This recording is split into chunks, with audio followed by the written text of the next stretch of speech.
Hello there, and welcome to the Sleepy Library. It is lovely to have you here tonight. Before we begin our journey through the stars, I would like to know where in the world you are watching from. A cozy bedroom, perhaps? A quiet living room? Or maybe a peaceful spot where you can simply rest and listen.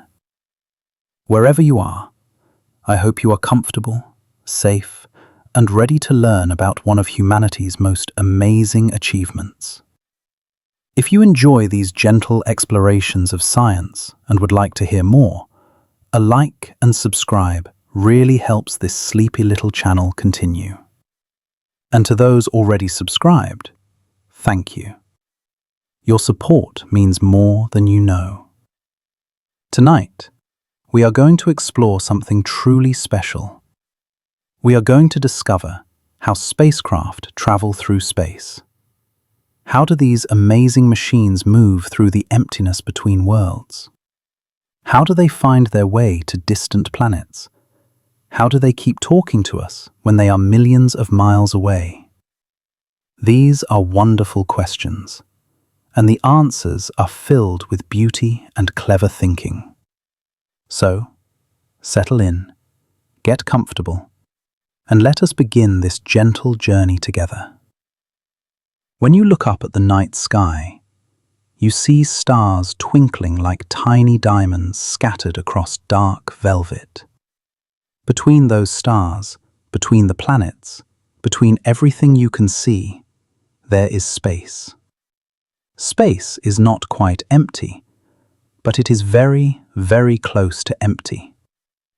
There is no air to breathe, no wind to blow, and no ground to walk upon. It is a place of quietness, of stillness, of endless distances that stretch farther than we can easily imagine. In this vast emptiness, spacecraft travel. They journey from Earth to the Moon, to Mars, to Jupiter, and even beyond. Some have traveled so far that they have left our solar system entirely, heading out into the space between the stars. These spacecraft are messengers from humanity, carrying our curiosity and our questions to places we cannot yet go ourselves. But how do they move through this empty place? On Earth, when you want to move forward, you push against something. When you walk, you push against the ground. When you swim, you push against the water. When you ride a bicycle, the wheels push against the road. But in space, there is nothing to push against. So, how does a spacecraft move? The answer comes from a very simple idea discovered by a scientist named Isaac Newton more than 300 years ago. Newton figured out 3 important rules about how things move, and these rules work everywhere in the universe. The third rule is especially important for spacecraft. This rule says that for every action, there is an equal and opposite reaction. Let me explain what that means in a simple way. Imagine you are standing on ice wearing ice skates. The ice is very slippery, so there is almost no friction to hold you in place. Now, imagine you are holding a basketball.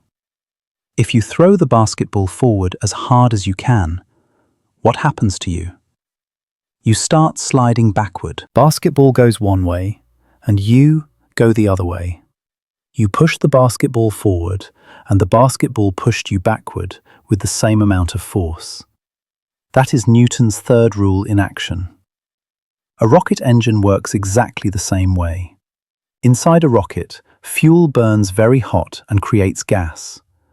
This gas wants to expand because it is so hot. The rocket engine lets this gas shoot out through a nozzle at the bottom of the rocket. The gas rushes out one way at incredible speed, and this pushes the rocket the other way. The rocket does not need to push against anything.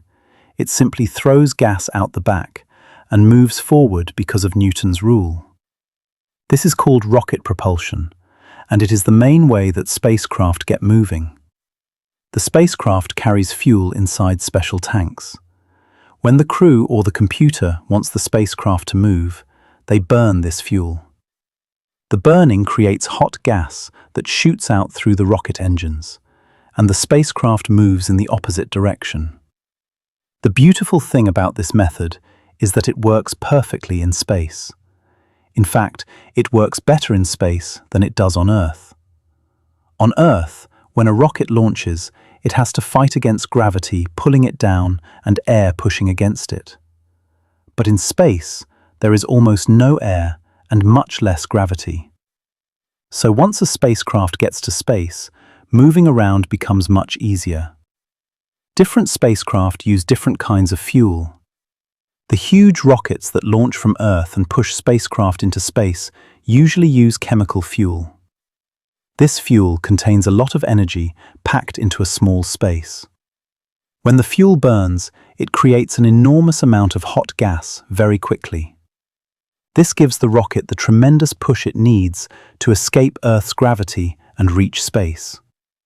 Think about what happens during a rocket launch. The rocket sits on the launch pad, heavy with fuel. Inside the fuel tanks, there might be liquid hydrogen and liquid oxygen, or other chemical combinations. These liquids are kept very cold, sometimes hundreds of degrees below zero.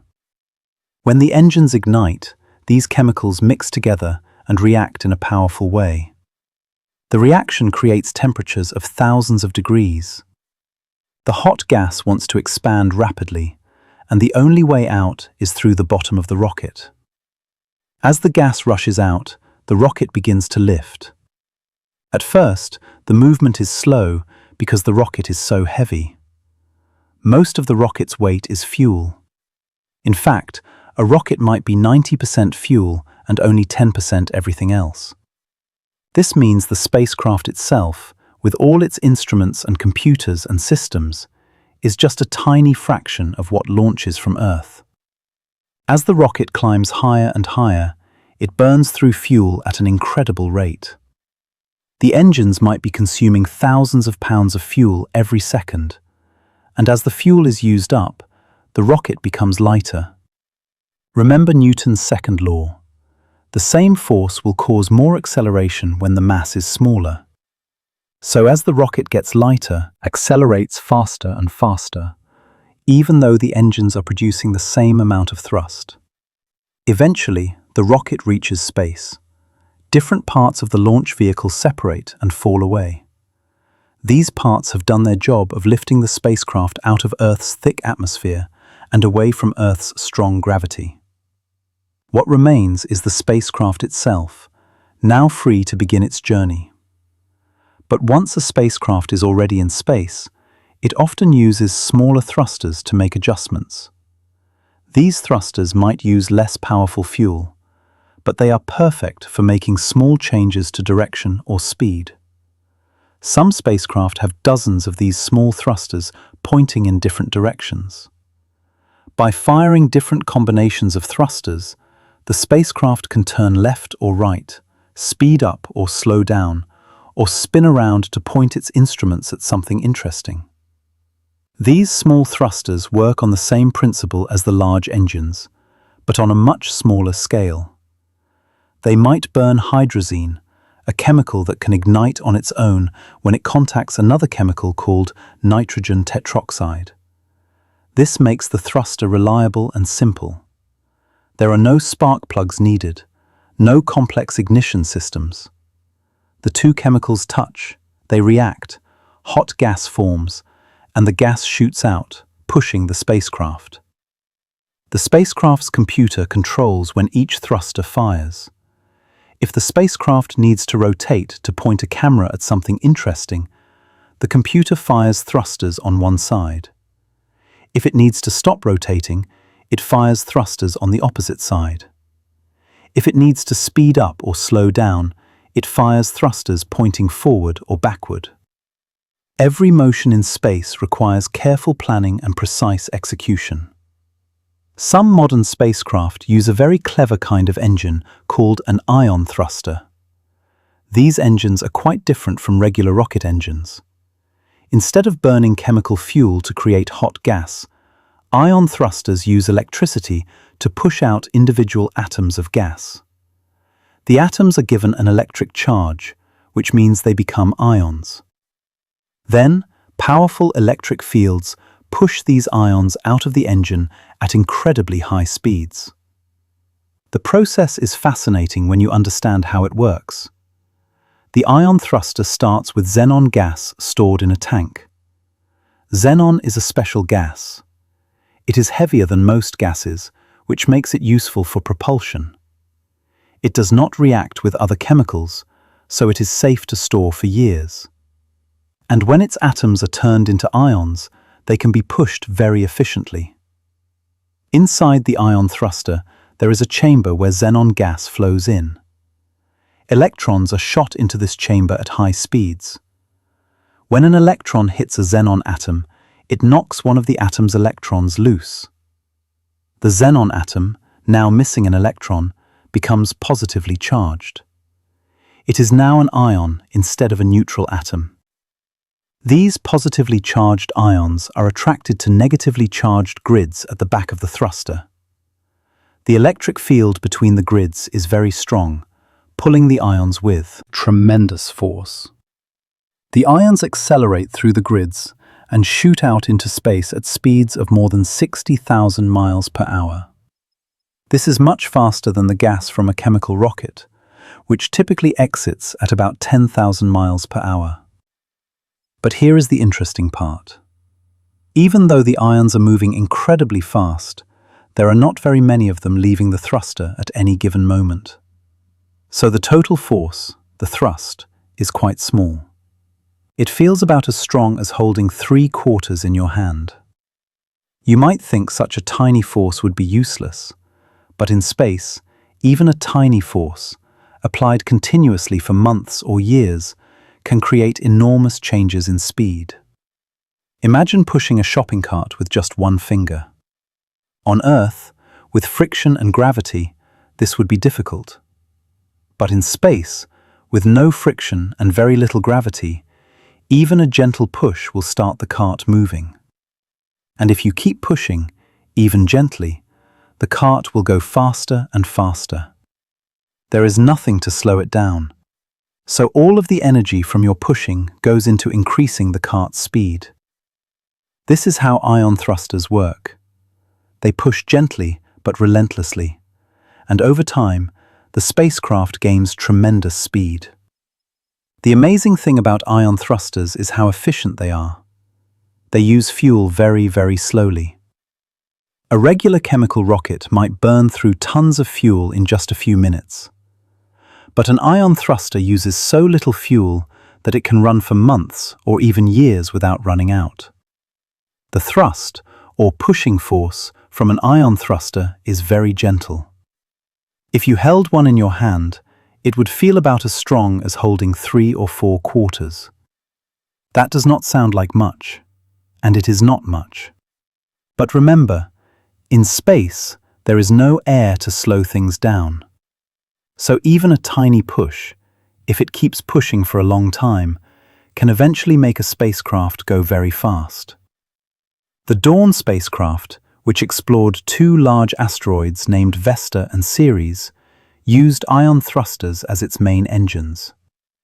These thrusters ran for years, gently pushing the spacecraft faster and faster.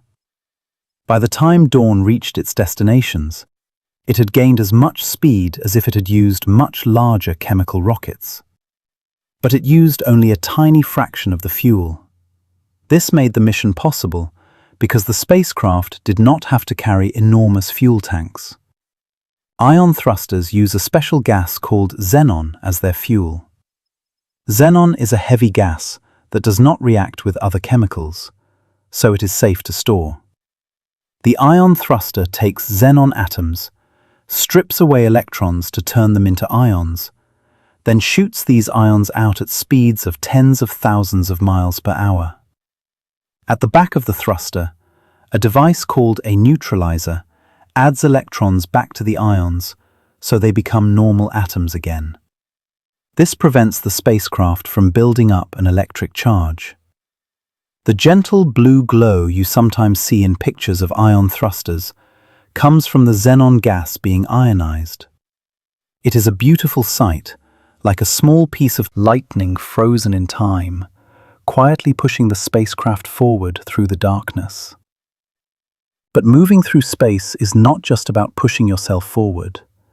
It is also about understanding where you are going and how to get there. This brings us to a fascinating topic called orbital mechanics.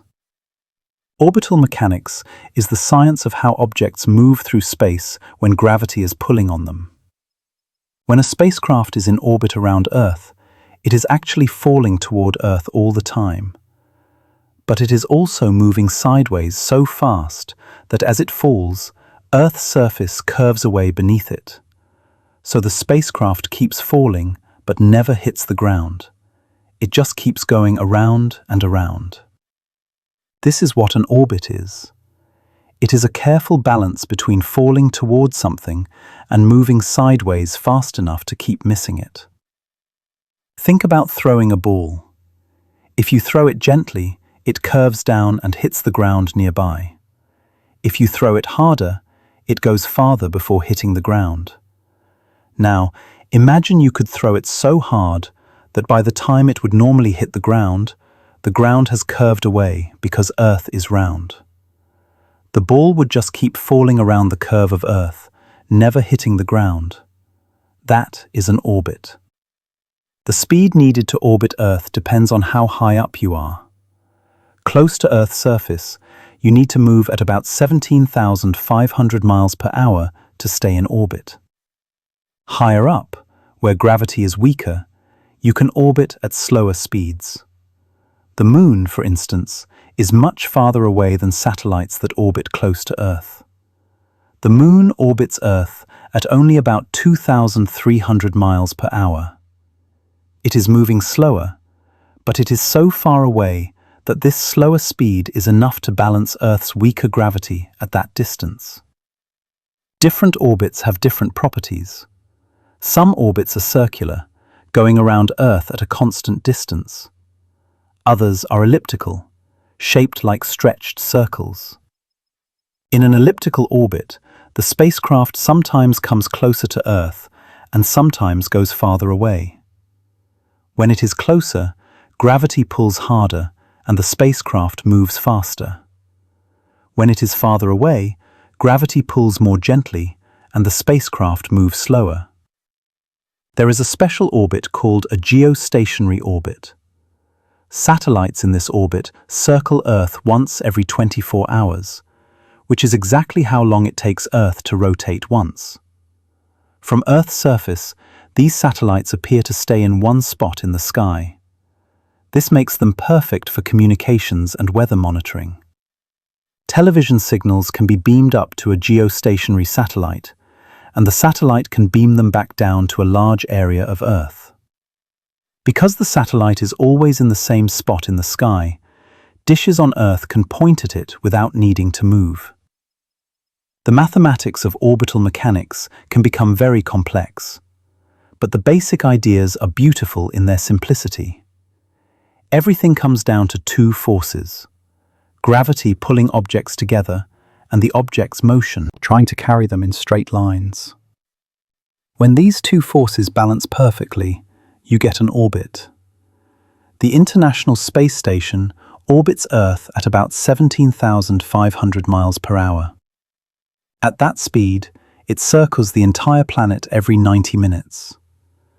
The astronauts on board feel weightless, not because there is no gravity, but because they and the station are both falling together at the same rate.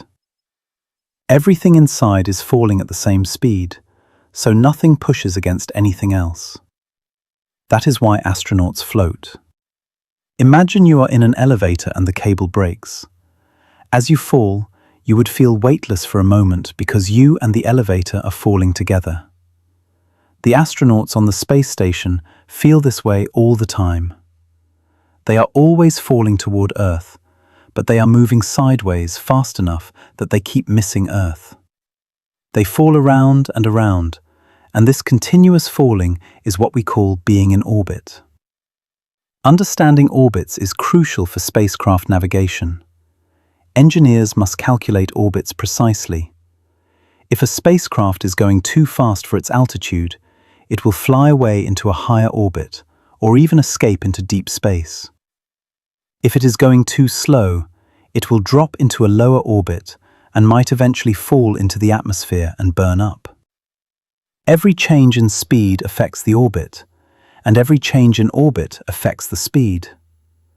The spacecraft must be in exactly the right place, going exactly the right speed, to follow the path the mission requires. When spacecraft want to travel to other planets, they cannot simply point at the planet and fly straight toward it. Planets are moving around the sun, and spacecraft are also moving. Everything in the solar system is moving all the time.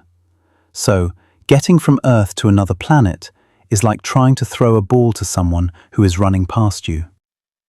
You cannot throw the ball at where they are now. You have to throw it at where they will be when the ball gets there. Mission planners spend years calculating the perfect time to launch a spacecraft. They look for moments when Earth and the destination planet are positioned just right. These moments are called launch windows. If you miss a launch window, you might have to wait months or even years for another good opportunity. The path a spacecraft takes through space is called a trajectory. Engineers design trajectories very carefully. They want the spacecraft to use as little fuel as possible while still getting where it needs to go. One of the cleverest ways to save fuel is called a gravity assist. A gravity assist is like getting a free push from a planet. Here is how it works. Imagine a spacecraft is flying toward Jupiter. As the spacecraft approaches Jupiter, Jupiter's enormous gravity pulls on it, making it speed up. The spacecraft swings around behind Jupiter and then flies away. But now something interesting has happened. The spacecraft has stolen a tiny bit of speed from Jupiter's motion around the Sun. To the spacecraft, this is a huge boost. To Jupiter, which is so massive, the change is far too small to even measure. By using gravity assists, spacecraft can gain thousands of miles per hour of speed without using any fuel at all. The Voyager 2 spacecraft, launched in 1977, used gravity assists from Jupiter, Saturn, and Uranus to reach Neptune. Each time it passed a planet, it picked up more speed. By the time it reached Neptune, 12 years after launch, it was traveling fast enough to eventually leave the solar system entirely. Today, Voyager 2 is still traveling through space, more than 12 billion miles from Earth, sending back information about the space between the stars. Gravity assists can also slow a spacecraft down.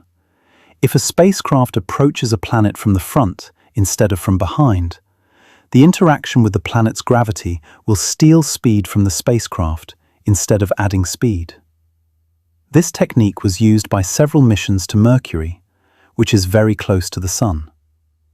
Getting to Mercury requires slowing down a lot, and gravity assists helped spacecraft do this without burning huge amounts of fuel. Planning a gravity assist requires incredible precision. The spacecraft must arrive at exactly the right place at exactly the right time, and it must be traveling at exactly the right speed. If anything is off by even a small amount, the spacecraft might miss the planet entirely or fly past at the wrong angle. The calculations are so complex that computers work on them for months, checking and rechecking every detail. Now, all of this moving around is wonderful, but spacecraft also need something else very important. They need power.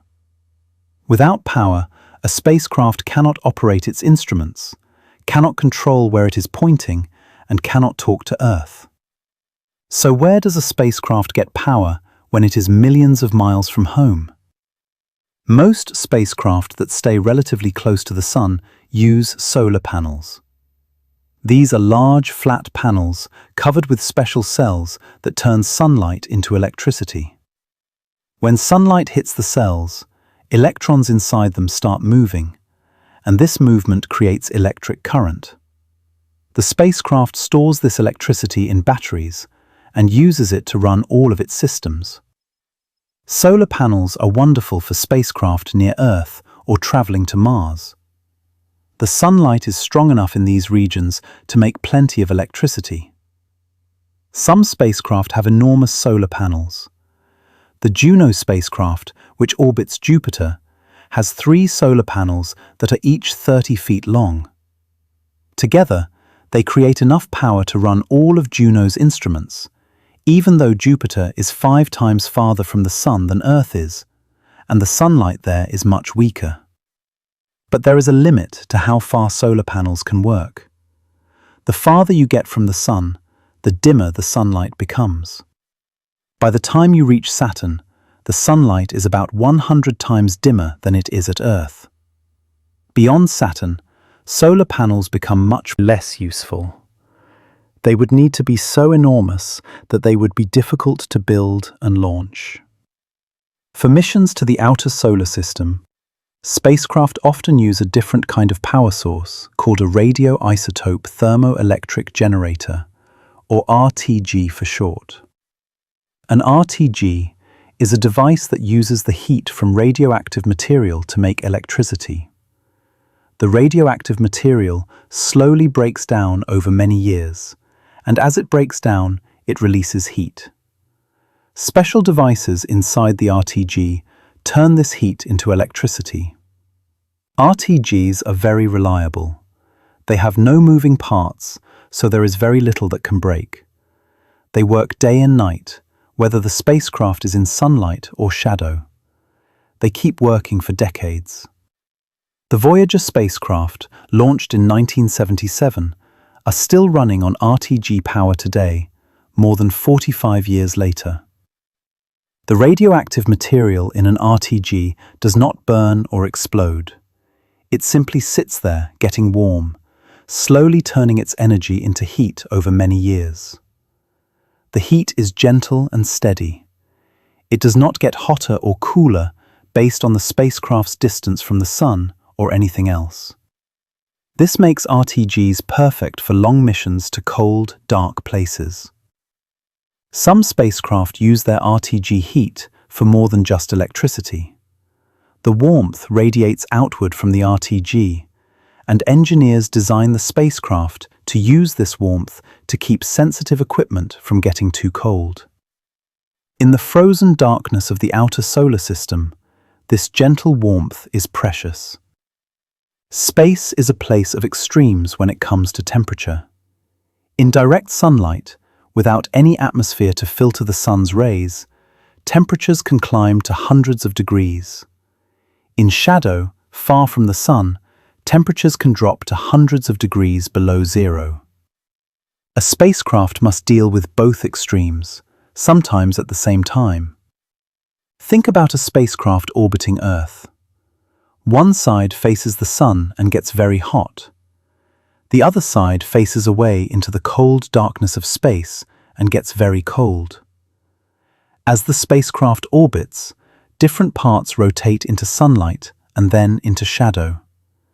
Without careful design, this would cause parts to expand when hot and contract when cold, over and over again.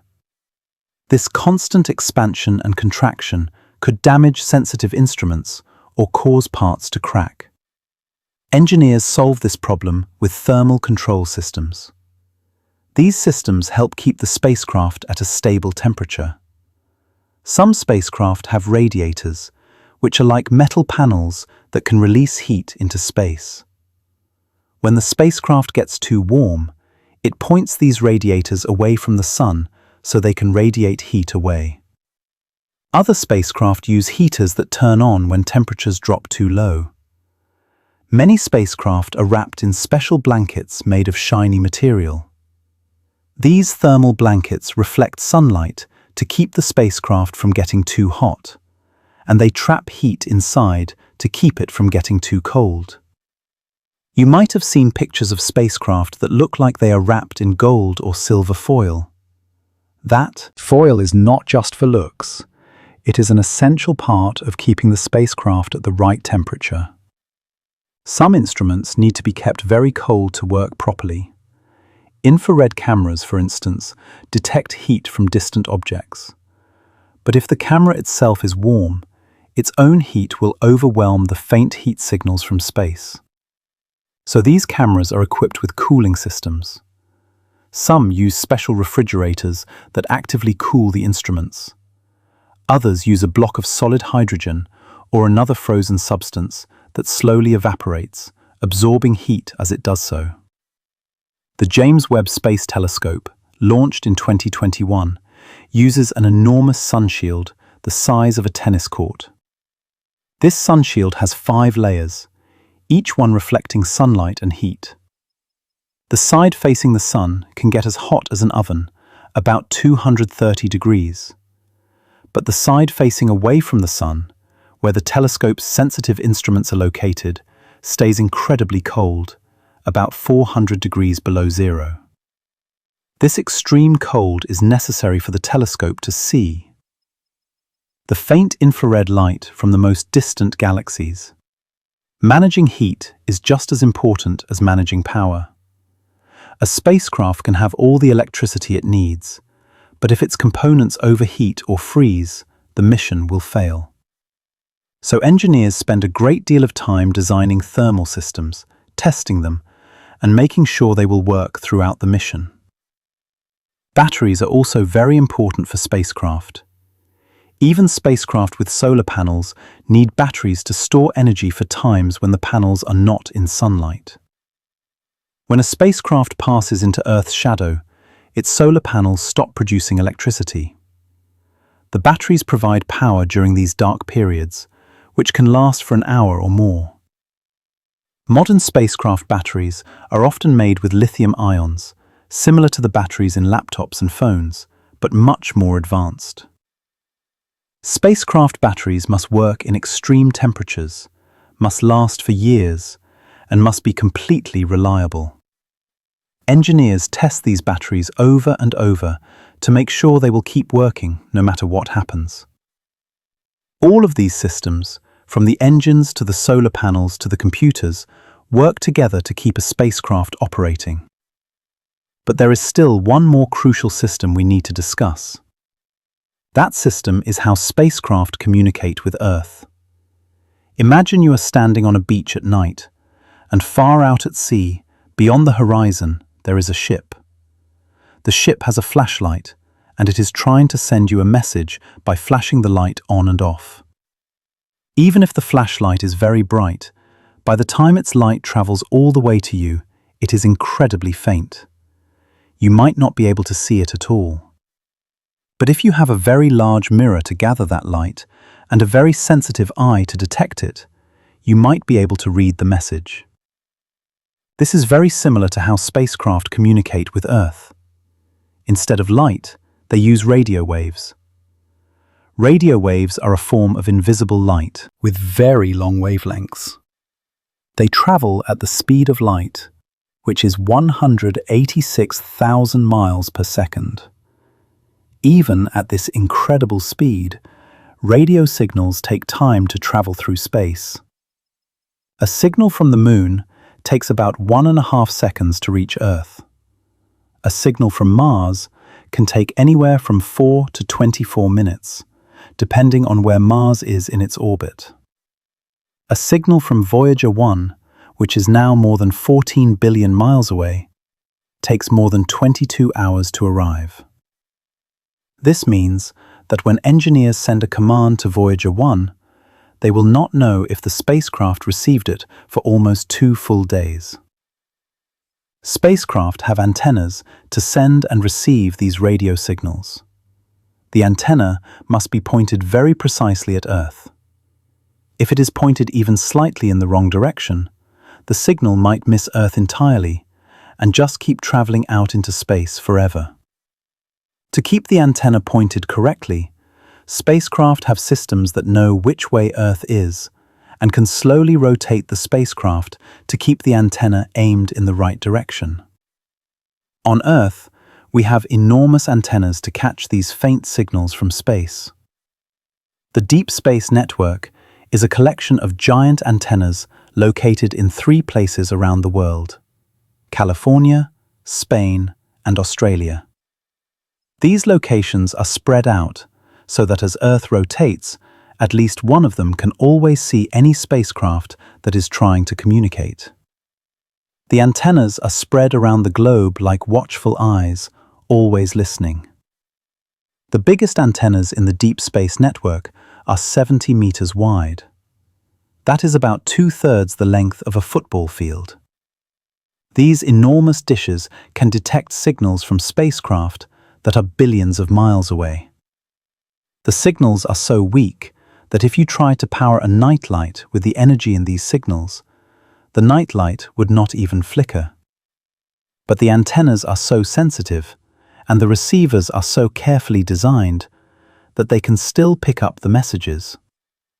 When a spacecraft sends data, it breaks everything into tiny pieces of information called bits. Each bit is either a 0 or a 1.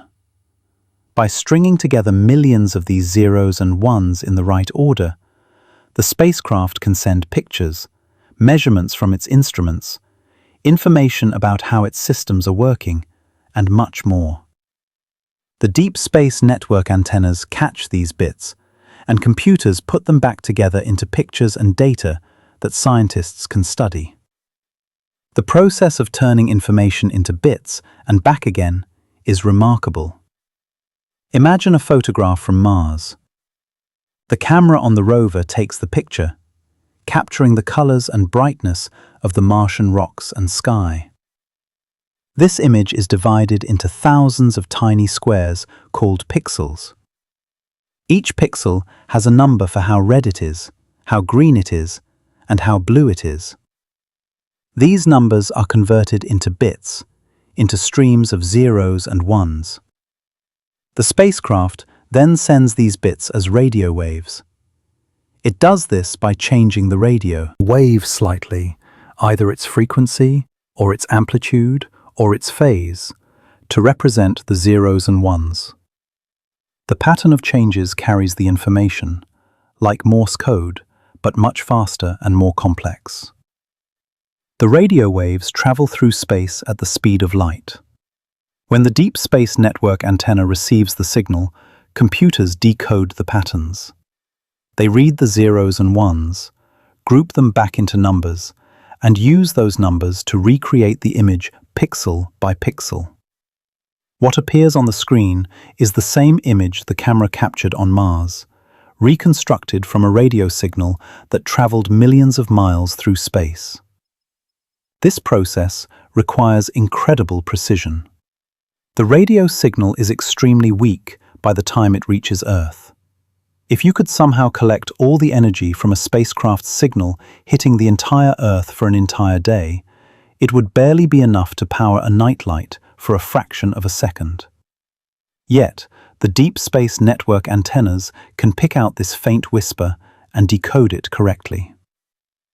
To make the signals easier to detect and decode, engineers use error-correcting codes. These codes add extra bits to the data stream. The extra bits are calculated in a special way, so that if some of the signal gets corrupted during the journey, the receiving computer can figure out what the original data should have been. It is like sending a message with a built-in answer key. The data rate, how fast the spacecraft can send information, depends on several factors. Stronger transmitters can send more data per second. Better antennas on both the spacecraft and Earth can increase the data rate. Being closer to Earth helps too. A spacecraft near Mars might send data at a few million bits per second. A spacecraft at Neptune might only manage a few thousand bits per second. Engineers must plan carefully how to use the limited communication time and data rate.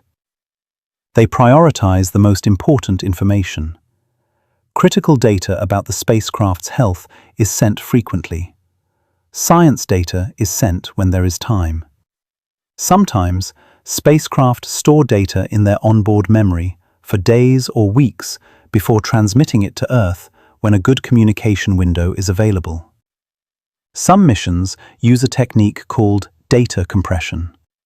Before sending an image, the spacecraft's computer analyzes it and finds ways to describe it using fewer bits. This is similar to how a computer file can be zipped to make it smaller. The compressed data is sent to Earth, where computers unzip it to recreate the original image. This allows missions to send more pictures and data with the same radio signal strength. Sometimes, the signal from a spacecraft is so weak that one antenna is not enough. In these cases, engineers use a technique called arraying. They point multiple antennas at the same spacecraft and combine the signals they receive. This makes the signal stronger and clearer. It is like having several people all listening to a very quiet whisper. If they all listen carefully, compare what they heard, they can figure out the message, even though it was hard for any one person to hear. The Deep Space Network is one of the most remarkable achievements of the space age. It has been operating continuously since 1963, listening to spacecraft, sending commands, and gathering the information that has taught us so much about our solar system. On any given day, the Deep Space Network might be communicating with dozens of different spacecraft, each one sending back its own unique stream of information. Now, you might wonder how spacecraft know where they are going. How do they navigate through space? After all, there are no road signs, no GPS satellites, and no landmarks to guide them. Spacecraft navigate using a combination of methods. First, they carry extremely accurate clocks. These clocks keep time so precisely that they only gain or lose about 1 second every millions of years. By keeping perfect time, the spacecraft can coordinate with Earth and know exactly when to perform different tasks. Second, spacecraft have star trackers. These are special cameras that look at the stars and compare what they see to a map of the sky stored in the spacecraft's computer. By recognizing which stars they can see and where those stars appear, spacecraft can figure out which way they are pointed. It is like looking at a constellation and knowing which direction you are facing. Third, engineers on Earth can figure out where a spacecraft is by measuring its radio signal very carefully. When a spacecraft is moving toward Earth, its radio signal shifts slightly toward higher frequencies, just like a siren sounds higher pitched when an ambulance is coming toward you. When the spacecraft is moving away, the signal shifts toward lower frequencies. By measuring this shift, engineers can calculate how fast the spacecraft is moving toward or away from Earth.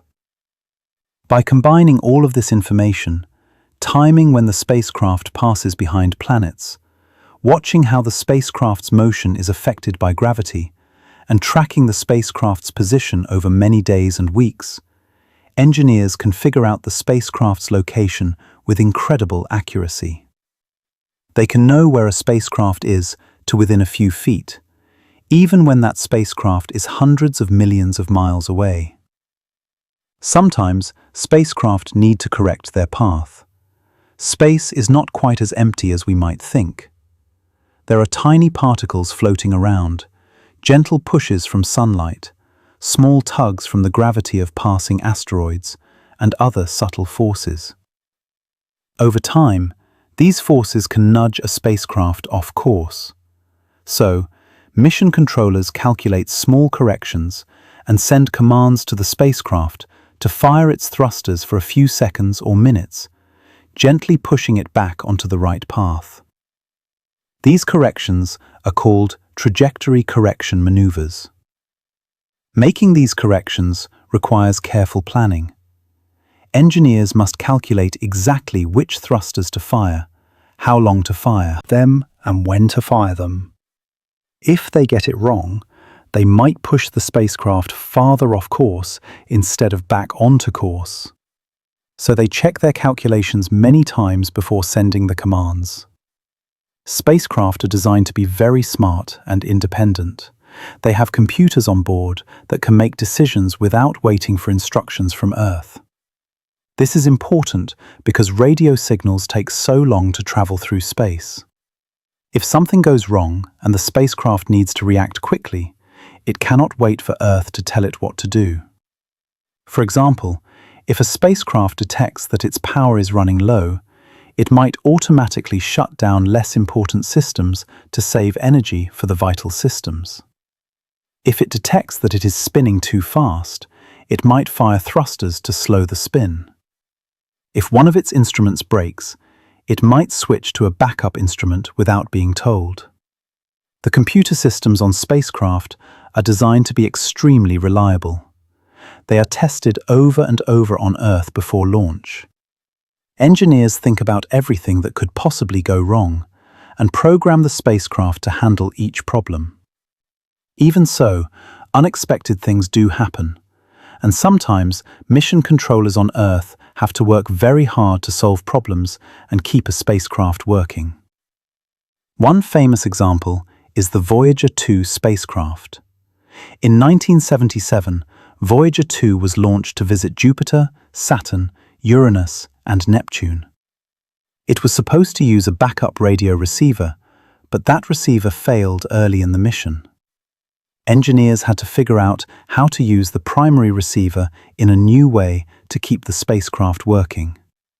They succeeded, and Voyager 2 completed its incredible journey, becoming the only spacecraft ever to visit Uranus and Neptune.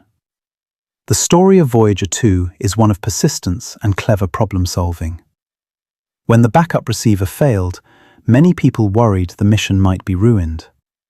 But the engineers at the Jet Propulsion Laboratory refused to give up. They studied the spacecraft's design, tested ideas on identical hardware on Earth, and found a way to work around the problem. They had to be very careful with every command they sent, because if they made the wrong move, they might lose contact with the spacecraft forever. Voyager 2 took incredible pictures of all 4 gas giant planets. At Jupiter, it photographed the swirling storms and discovered new moons. At Saturn, it revealed the complex structure of the rings and found intricate details in the planet's atmosphere. At Uranus, it showed a tilted world with an unusual magnetic field. At Neptune, it discovered the fastest winds in the solar system and photographed the beautiful moon Triton with its geysers of nitrogen ice. Each encounter required years of planning. The spacecraft had to arrive at exactly the right moment to use the planet's gravity for a boost to the next destination. The cameras had to be programmed to take pictures at precisely the right times. The instruments had to be turned on and off in the correct sequence. And all of this had to be planned months in advance because of the long communication delay. Another example is the Galileo spacecraft, which went to Jupiter in the 1990s. Its main antenna, which was supposed to unfold like an umbrella, got stuck and would not open. Engineers could not fix it because the spacecraft was already in space. So they figured out ways to use the tiny backup antenna instead. They developed new computer programs to compress the data more efficiently, and they used the deep space network antennas in special ways to catch the weaker signal. Because of this clever thinking, Galileo was able to send back amazing pictures and data from Jupiter and its moons, even with its damaged antenna. The Galileo mission taught us so much about Jupiter. It dropped a probe into Jupiter's atmosphere that measured winds, temperatures, and chemical composition as it fell. The main spacecraft orbited Jupiter for years, making repeated close passes of the large moons. It discovered that Europa likely has a liquid ocean beneath its icy surface. It found volcanic activity on Io, more intense than anywhere else in the solar system. It studied the magnetic fields and radiation belts around Jupiter. All of this was accomplished despite the antenna problem that could have ended the mission. The Mars rovers provide another wonderful example of spacecraft succeeding beyond expectations. Spirit and Opportunity were twin rovers that landed on Mars in 2004. They were designed to last 90 days. Spirit operated for more than 6 years, and Opportunity worked for almost 15 years. These small rovers, each about the size of a golf cart, explored the Martian surface, climbing hills, investigating rocks, and discovering evidence that water once flowed on Mars. Every morning on Mars, the rovers would wake up as sunlight hit their solar panels. They would warm up their instruments, check their systems, and receive their instructions from Earth. Then, they would spend the Martian day, which is about 24.5 hours long, driving to new locations and studying rocks and soil. They would use cameras to take pictures, use spectrometers to analyze the chemical makeup of rocks, and use drills to grind into rock surfaces. At the end of the day, as the sun set, they would compress their data and send it to Earth. Then they would sleep through the cold Martian night, waiting for morning to come again. The rovers faced many challenges. Dust storms sometimes covered their solar panels, reducing their power. The cold nights stressed their electronic components. Their wheels wore down from driving over sharp rocks. But the engineers on Earth found creative solutions to every problem. When Spirit got stuck in soft sand, they spent months testing different ways to free it using an identical rover on Earth. When Opportunity's memory began having problems, they reprogrammed its software to work around the issue.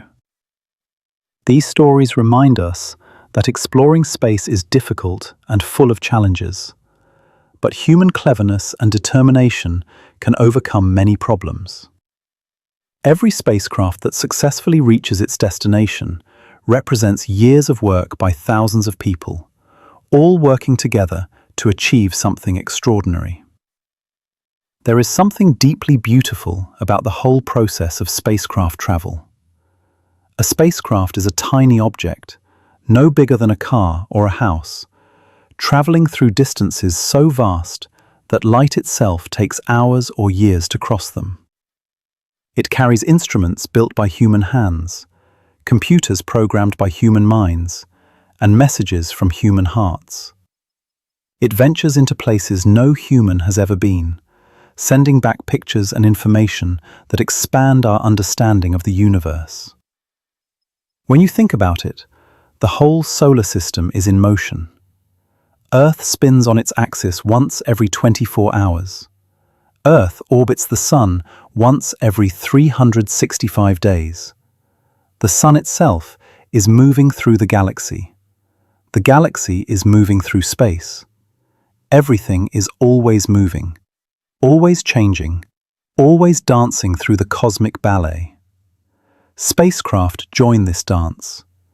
They curve around planets, they fall toward the Sun and then swing away. They speed up and slow down as gravity pulls and releases them. They move with a grace that comes from physics, from the unchanging laws of motion and gravity that govern everything in the universe. And in all of this motion, in all of this vast emptiness, these small machines continue working. They point their antennas at Earth and send their whispers across the darkness. They spin slowly to keep their instruments pointed at their targets. They fire tiny puffs from their thrusters to stay on course. They measure and observe and record, gathering information that no one has ever gathered before. Some spacecraft have been traveling for decades. The Voyager spacecraft, Pioneer 10 and Pioneer 11, and New Horizons have all left the inner solar system behind. They are heading out into the space between the stars. Their missions are officially over, but they keep going, keep traveling, keep moving farther and farther from home. One day, millions of years from now, these spacecraft might pass near other stars. They carry messages from humanity, gold records with sounds and pictures of Earth, diagrams showing where we live, greetings in many languages. If anyone ever finds them, these ancient machines will tell them that once, long ago, there was a species that looked up at the stars and wondered. A species that built machines and sent them out into the darkness to explore and discover. A species that dared to dream of traveling among the stars. But spacecraft do not just explore for the sake of exploring. The information they gather teaches us about the universe and our place in it. They have shown us that Mars once had rivers and lakes. They have found huge volcanoes on Jupiter's moon Io. They have discovered oceans beneath the icy surface of Jupiter's moon Europa and Saturn's moon Enceladus. They have revealed that Saturn's rings are made of countless chunks of ice, each one orbiting the planet on its own path. They have shown us geysers on Pluto, storms on Neptune, and complex weather patterns on Jupiter that have raged for centuries. Let us explore some of these discoveries in more detail, because each one tells us something profound about how the universe works and how planets and moons form and change over time. Mars once had flowing water. This is one of the most important discoveries in planetary science. Spacecraft orbiting Mars and rovers on its surface have found overwhelming evidence of ancient rivers, lakes, and perhaps even an ocean. They have photographed dried riverbeds carved into the Martian rock. They have found minerals that only form in the presence of water. They have discovered clay and salts left behind when ancient lakes evaporated. All of this evidence tells us that billions of years ago, Mars was warmer and wetter than it is today. Why does this matter? Because where there is water, there might be life. Life as we know it needs water. Every living thing on Earth requires water to survive. If Mars once had liquid water on its surface for millions or billions of years, it is possible that life could have started there. That life might still exist today in underground aquifers or frozen in the ice. Or it might have vanished long ago when Mars lost most of its atmosphere and became the cold, dry world we see today. Either way, understanding Mars helps us understand how planets change over time and what conditions allow life to begin. The Curiosity rover, which landed on Mars in 2012, has been climbing up the slopes of a mountain for years, examining different layers of rock. Each layer is like a page in a history book, recording what Mars was like at different times in its past. The lower layers show evidence of water. The higher layers show evidence of a drier environment. By reading these layers, scientists can piece together the story of how Mars changed from a wet world to a desert. Jupiter's moon Europa is another place where spacecraft have made an astonishing discovery. Europa is covered in ice, but beneath that ice, there appears to be a vast ocean of liquid water. How do we know this? The Galileo spacecraft observed Europa's surface in detail and found that it is covered in cracks and ridges, as if the ice shell is floating on something and being moved around. The spacecraft also detected a magnetic field around Europa that suggests a salty, electrically conducting ocean beneath the ice. If Europa has a liquid ocean, it might have everything necessary for life. It has water. It might have heat from volcanic activity on the ocean floor, driven by tidal forces from Jupiter's gravity. It might have chemical nutrients. Scientists are now planning missions to Europa that will fly through the plumes of water that sometimes shoot up through cracks in the ice, analyzing that water to see what chemicals it contains. Saturn's moon Enceladus is similar to Europa. The Cassini spacecraft discovered that Enceladus has geysers at its south pole that shoot water and ice particles hundreds of miles into space. Cassini flew through these geysers and analyzed them. The spacecraft found not just water, but also organic molecules, the building blocks of life. Enceladus, like Europa, appears to have a liquid ocean beneath its icy shell. These discoveries are changing how we think about where life might exist. We used to think life needed a planet like Earth, with sunlight and a thick atmosphere. But now we know that moons like Europa and Enceladus, far from the Sun, might have oceans heated by tidal forces and volcanic activity. Life might be possible in these dark oceans, thriving around volcanic vents on the ocean floor, just like life does around volcanic vents in Earth's deep oceans. Io, another moon of Jupiter, is the most volcanically active body in the solar system. The Voyager spacecraft discovered this when they photographed plumes of material shooting hundreds of miles above Io's surface. Later, the Galileo spacecraft studied Io in detail and found that its surface is constantly being resurfaced by volcanic eruptions. The heat from all this volcanic activity comes from tidal forces. As Io orbits Jupiter, the giant planet's gravity squeezes and stretches the moon, generating friction and heat inside it. Saturn's rings are another marvel revealed by spacecraft. From Earth, the rings look like solid disks, but spacecraft have shown us that they are made of billions of pieces of ice, ranging from tiny grains to house-sized boulders. Each piece orbits Saturn independently. The rings are incredibly thin compared to their width. If you made a scale model where the rings were as wide as a football field, they would be thinner than a sheet of paper. The Cassini spacecraft spent 13 years orbiting Saturn, studying the rings in detail. It discovered that the rings have intricate structure, with gaps and waves and braids. Some of this structure is caused by small moons embedded in the rings or orbiting near them. The gravity of these moons creates gaps in the rings and herds particles into specific patterns. It is like watching a complex gravitational dance, with billions of particles and dozens of moons all influencing each other. Pluto surprised everyone when the New Horizons spacecraft flew past it in 2015. Before New Horizons, Pluto was just a fuzzy dot, even in the best telescopes. Scientists expected a cold, dead world covered in ancient craters.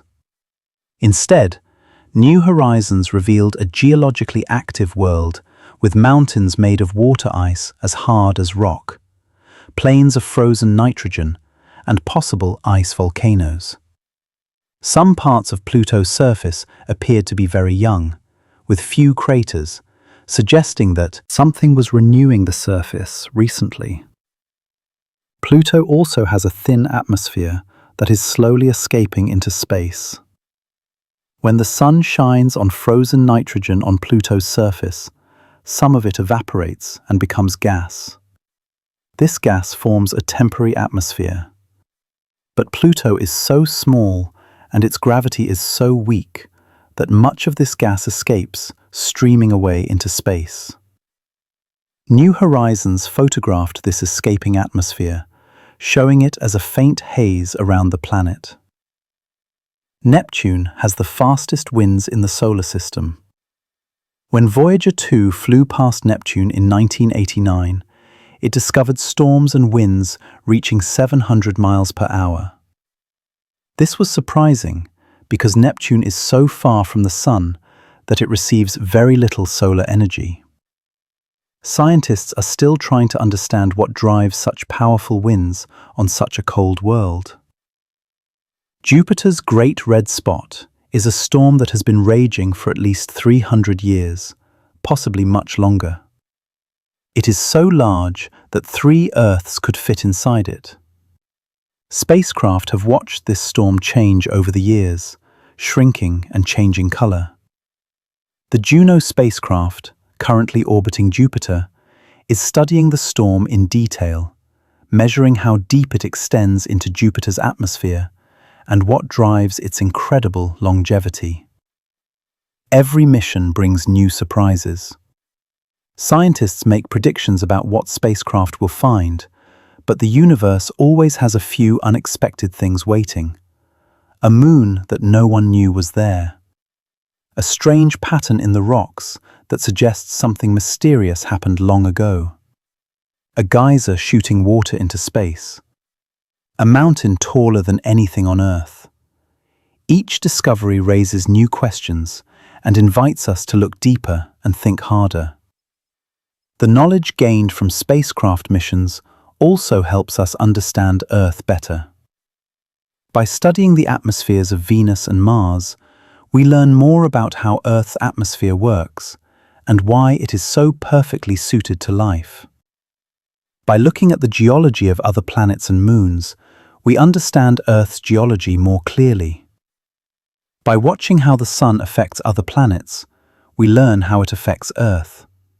And perhaps most importantly, spacecraft remind us that we are part of something much larger than ourselves. We live on a small blue planet, orbiting an ordinary star in a vast galaxy full of stars. Our galaxy is one of billions of galaxies in the observable universe. And yet, on this small planet, life has arisen. Consciousness has emerged.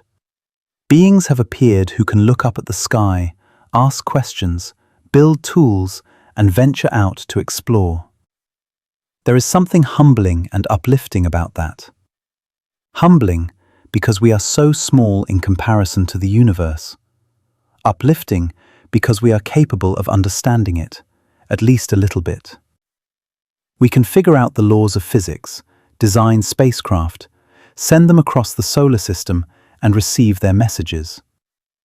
We can take the light from distant galaxies and decode it to learn what those galaxies are made of and how old they are.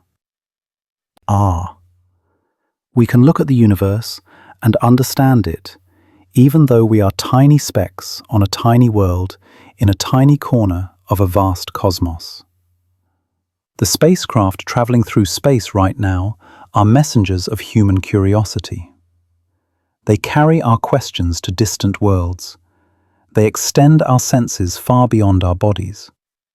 They are our eyes and ears in places we cannot yet reach ourselves. And the information they send back expands our knowledge, our wonder, and our sense of possibility. Every time you see a picture from Mars or Jupiter or Saturn, remember that this picture traveled across millions or billions of miles as a radio signal. It was sent by a spacecraft that is powered by sunlight or by the slow decay of radioactive atoms. It was caught by enormous antennas on Earth and turned back into an image. And in that image, you are seeing something that no human eyes have directly observed. You are seeing another world, another place, as it truly exists. This is what makes spacecraft travel so remarkable. It is not just the engineering, though the engineering is incredible. It is not just the science, though the science is profound. It is the fact that we, as a species, have reached out beyond our home and touched other worlds. We have left our footprints on the moon. We have rolled wheeled robots across the surface of Mars. We have sent probes into the clouds of Jupiter and the lakes of Saturn's moon Titan. We have looked closely at Pluto, at asteroids, at comets, and at the space between the planets. And we continue to push farther. New missions are being planned to return samples from Mars, to explore the oceans beneath the ice on Europa, to study the atmosphere of Venus, to visit strange objects in the distant reaches of the solar system. Each mission builds on the lessons learned from previous missions.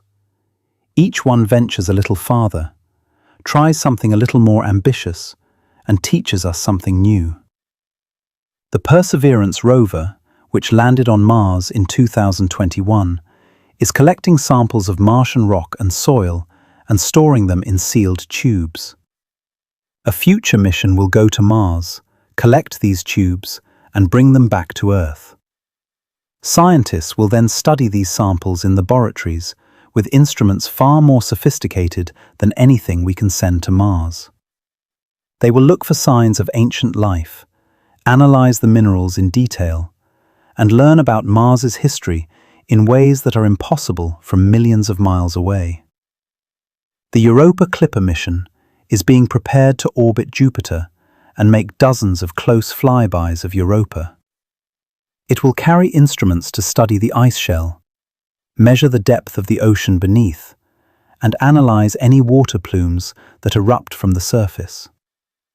The mission will help us understand whether Europa has the conditions necessary for life, and will help plan future missions that might land on the surface, or even drill through the ice to reach the ocean below. Venus is getting new attention too.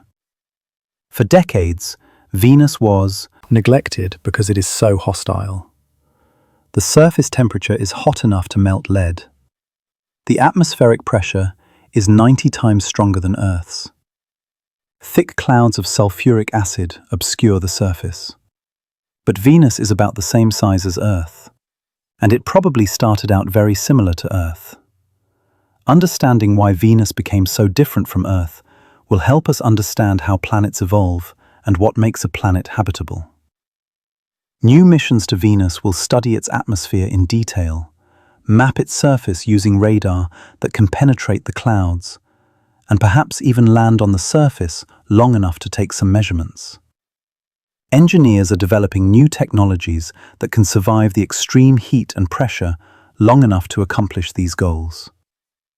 Missions to asteroids are teaching us about the building blocks of planets. The OSIRIS-REx mission visited an asteroid named Bennu, collected a sample of material from its surface, and brought that sample back to Earth.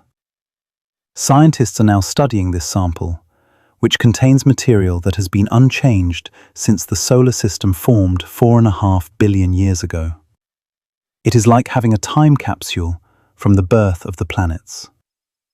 The Psyche mission is traveling to a metal asteroid that might be the core of a planet that was shattered long ago.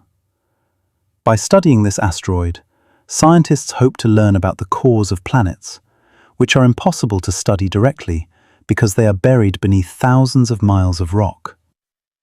This mission will help us understand how planets form and how their interiors are structured. There are plans to send spacecraft to the ice giant planets, Uranus and Neptune, again. Voyager 2 flew past them decades ago, but only had a few hours to study each one during its flyby.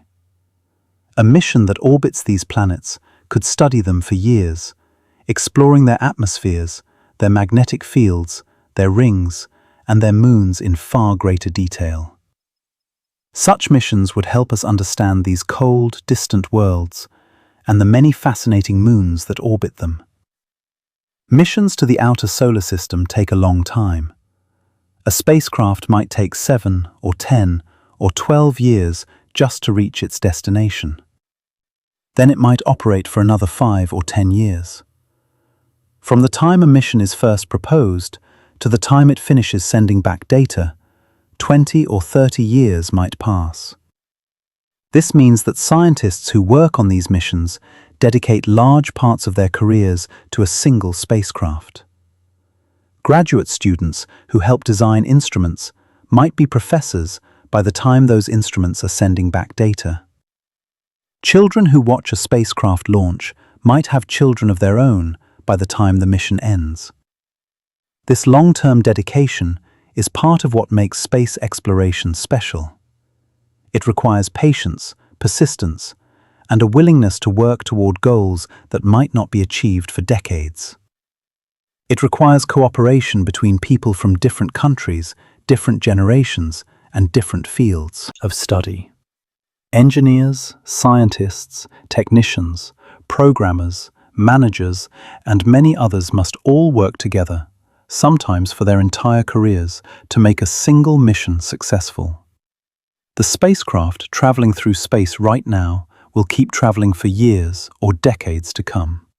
Some will eventually run out of power and fall silent, but they will keep moving forever, slowly cooling, becoming ancient relics of an earlier age. Others will keep working, sending back data for as long as their systems can function, and new spacecraft will join them, launched from Earth to continue the exploration. All of this happens because people decided it was worth doing.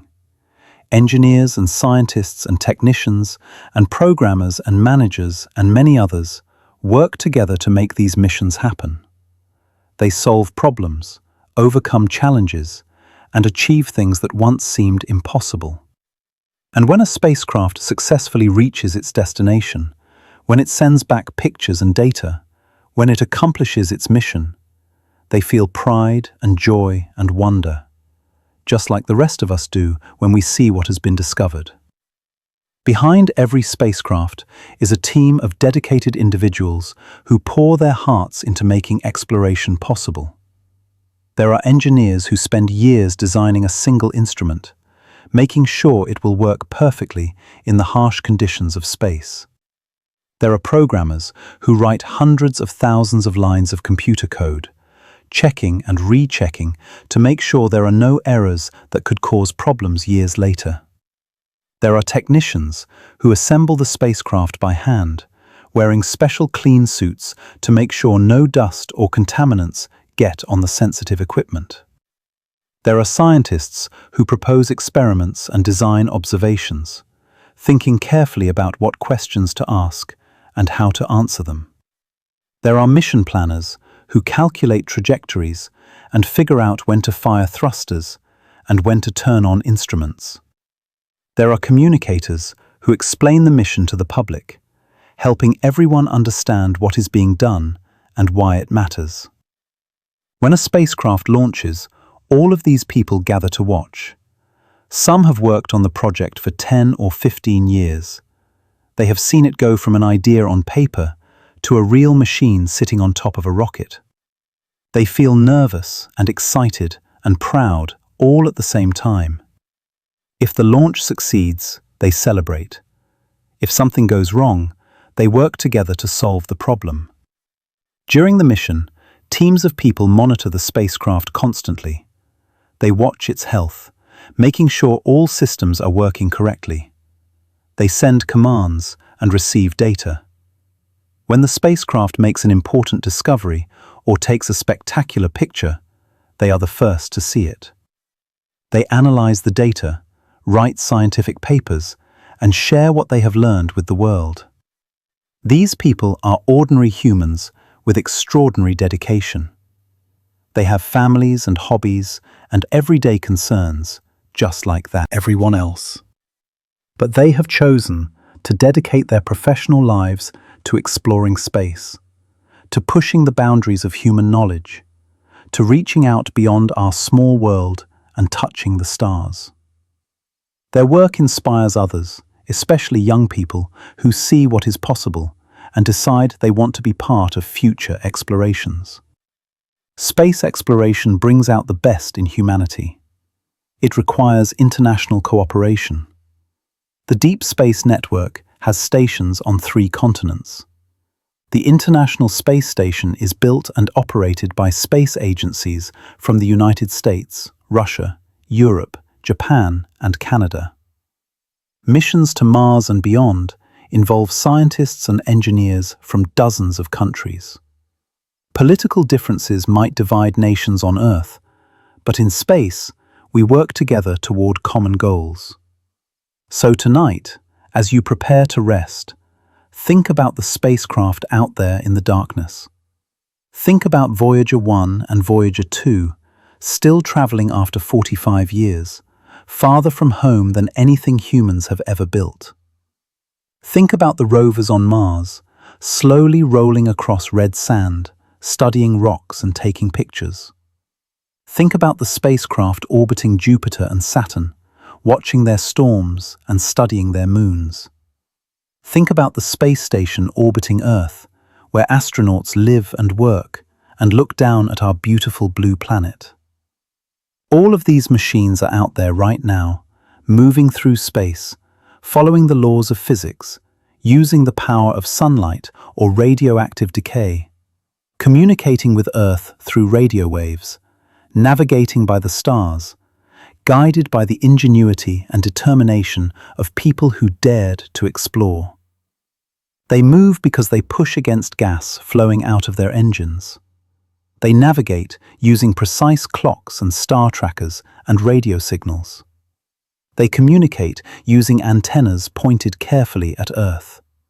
They get power from solar panels or from the heat of radioactive materials. They are smart enough to take care of themselves, yet humble enough to listen when Earth sends them new instructions. They are the result of centuries of learning, decades of planning, and years of building. They are humanity's ambassadors to the cosmos, and they remind us that we are explorers. We always have been. From the first humans who walked out of Africa and spread across the world, to the sailors who crossed unknown oceans, to the astronauts who walked on the moon, to the robots we send to other planets today, we have always wondered what lies beyond the horizon. We have always asked questions and sought answers. We have always been curious. That curiosity has led us to understand how spacecraft travel through space, to understand Newton's laws of motion and how they make rockets work, to understand orbital mechanics and how to use gravity to help spacecraft on their way, to understand ion propulsion and how to make engines that can run for years on tiny amounts of fuel, to understand solar panels and radioisotope generators and how to power machines far from the sun, to understand radio communication and how to send messages across billions of miles, to understand navigation and how to guide spacecraft to their destinations with incredible precision. All of this knowledge is beautiful. It is the result of countless people thinking carefully, testing ideas, learning from mistakes, and building on what came before. It is a testament to what humans can achieve when we work together toward a common goal. And the journey is not over. It is only beginning. There are more worlds to explore, more questions to answer, more mysteries to uncover. The spacecraft of the future will be more advanced, more capable, more ambitious. They will travel farther, last longer, and teach us more. They will be built by people who are children today, people who look up at the stars and dream of what lies beyond. Perhaps one day, humans will travel through space themselves. Not just robots, but living people journeying to Mars, to the moons of Jupiter and Saturn, maybe even to the stars. When that day comes, all of the lessons learned from decades of robotic exploration will help keep those travelers safe. The knowledge gained from every spacecraft mission is a stepping stone toward that future. For now, we send our machines ahead of us. They scout the territory, they map the landscape, they tell us what to expect. They are brave little explorers, venturing into the unknown and reporting back what they find. They do not complain about the cold, or the radiation, or the loneliness of space. They simply do their jobs, day after day, year after year, until their time comes to an end. And when we look at the pictures they send back, when we read the data they gather, when we learn what they teach us, we are reminded of how much there is to discover. The universe is so much larger and more complex than we can fully comprehend. Each answer leads to new questions. Each discovery opens new doors. Each mission reveals how much more there is to explore. Tonight, somewhere in the darkness between worlds, a spacecraft is quietly doing its work. Its solar panels might be gathering sunlight and turning it into electricity. Its antenna might be pointing at Earth, sending a stream of ones and zeros that will become a picture or a measurement. Its thrusters might be firing gently, making a small correction to its path. Its instruments might be studying a moon or a planet or a patch of empty space, gathering information that will help us understand the universe a little better.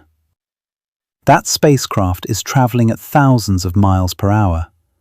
Yet from our perspective, it seems to hang motionless against the stars.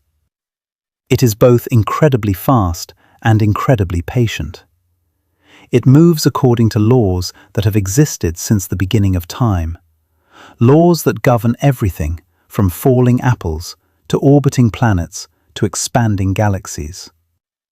And in understanding how that spacecraft travels, how it moves and navigates and communicates and powers itself, we understand a little bit more about how the universe works.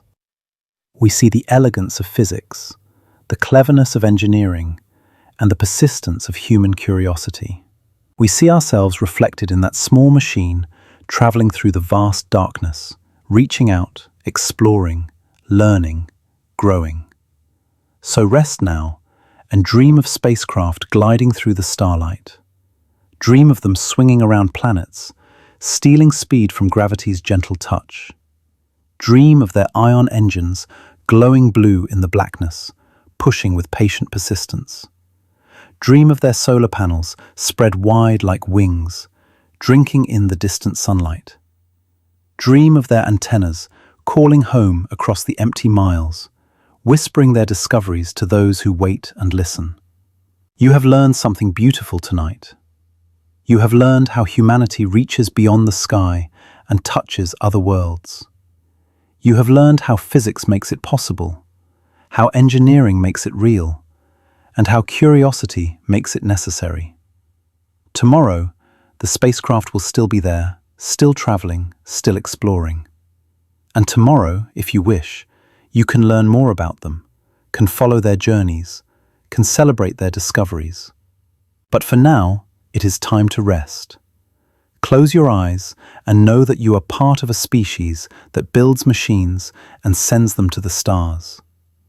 You are part of a story that stretches from the first human who looked up at the night sky and wondered, all the way to the distant future when we may walk on worlds we have only seen in pictures. You are part of something beautiful and ancient and ongoing. The spacecraft are traveling through space right now, quiet and patient, following their courses, doing their work. And you, here on Earth, safe and comfortable, have journeyed with them through understanding. You have traveled in your mind through the darkness between worlds. You have learned their secrets and celebrated their achievements. Now let that knowledge settle gently in your mind like snow falling on a quiet evening. Let it rest there, peaceful and pure. Let yourself rest too, knowing that the universe is vast and beautiful and full of wonders, and that we are slowly, carefully, persistently coming to know it better. You have done enough learning for today. You have journeyed far in your thoughts. You have reached across the solar system in your imagination. Now, it is time to simply be still, to breathe slowly, to let your thoughts slow and soften like a river reaching the sea. The spacecraft will continue their journeys without you watching. The stars will continue to shine. The planets will continue their ancient dance around the sun. And you can rest now. You can close your eyes and drift gently into sleep, knowing that the universe is unfolding exactly as it should, that exploration continues even as you rest, and that tomorrow there will be more wonders to discover. Sleep well, gentle dreamer. Let your mind wander through the star fields. Let your thoughts become as light as photons traveling through space. Let yourself fall softly into the deep peace of rest. You are safe, you are comfortable, and you are part of something much larger than yourself. Part of a curious species on a small blue world, reaching out to understand the cosmos. And perhaps, as you drift towards sleep, you will dream of spacecraft gliding through the darkness, of planets spinning slowly in the void, of stars scattered like diamonds across the velvet night. Perhaps you will dream of journeys to places you have never been, of discoveries waiting to be made, of questions waiting to be asked. Or perhaps you will simply rest, deeply and peacefully, while somewhere far above, a spacecraft continues its patient vigil, watching and listening and learning, sending its whispers home across the darkness, adding one more page to the great book of human knowledge that grows with each passing day. Good night, traveler. Good night, dreamer. Good night, explorer of ideas and student of the stars. Rest now, and know that the universe is vast and beautiful and filled with wonders, and that we, together, are slowly coming to understand it. One spacecraft at a time, one discovery at a time, one peaceful night of rest at a time. Sweet dreams.